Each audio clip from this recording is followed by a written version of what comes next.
Ang mga lalaki galit sa malalandi, pero kapag sila ang nilandi, abot tenga ang ngiti.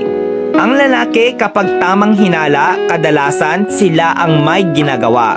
Pero kapag ang babae ng hinala, di man eksakto, madalas konektado.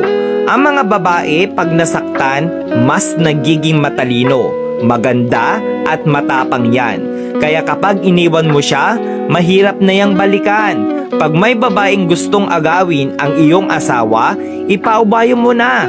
Dahil ang tunay na responsableng ama ay hindi maaagaw kahit nilalandi pa. Kaya tatanungin kita, kung ibabalik ka sa buhay single at kung mag-aasawa kang muli, asawa mo pa rin ba ang pipiliin mo?